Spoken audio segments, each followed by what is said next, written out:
tragedy that has not received nearly enough media attention: the brutal murder of Arena Zerutska. Here are the facts that many outlets have shamefully and intentionally failed to report until President Trump drew attention to it. On August 22nd, Arena Zerutska was stabbed to death on the rail system in Charlotte, North Carolina, by a savage career criminal.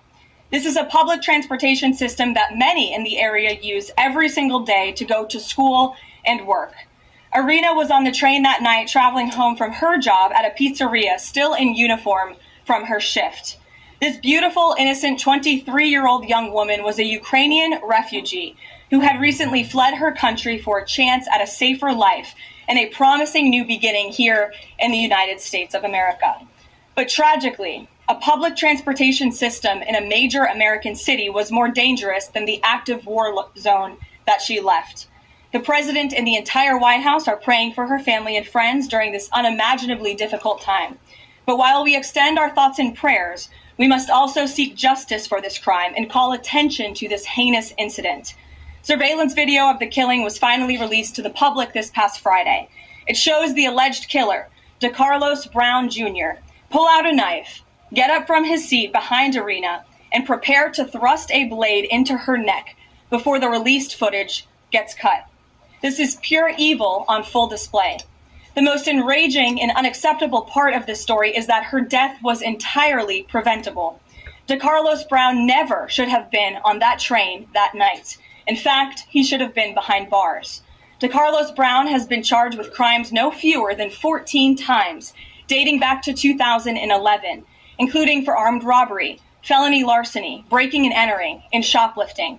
Brown had previously served 5 years in prison for a robbery with a deadly weapon charge, and he had also forfeited bonds 3 different times, twice in 2014 and once in 2023.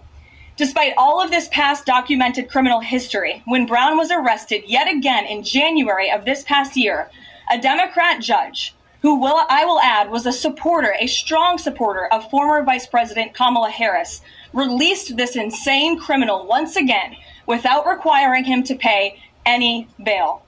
He simply had to sign a written promise to return for his court hearing.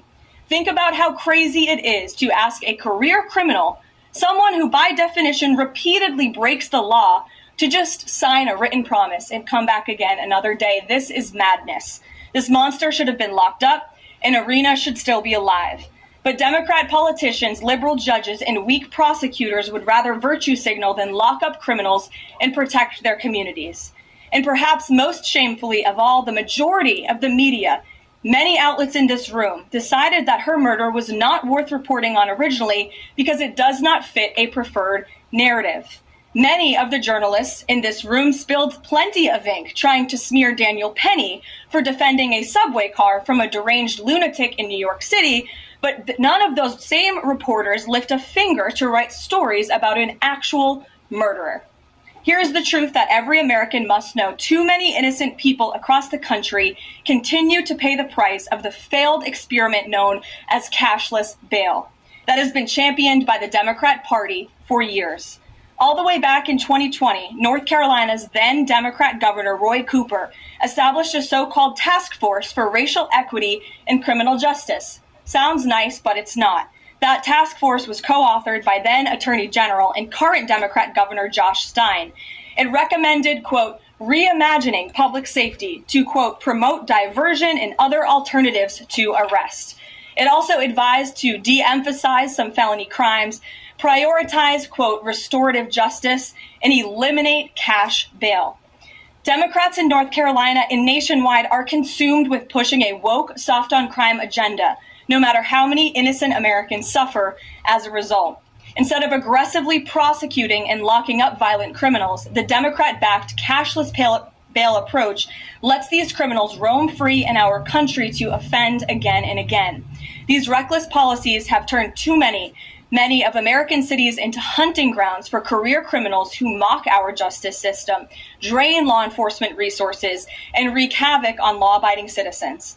Enough is enough, and that is why President Trump is doing everything in his power by taking action to undo these absurd policies.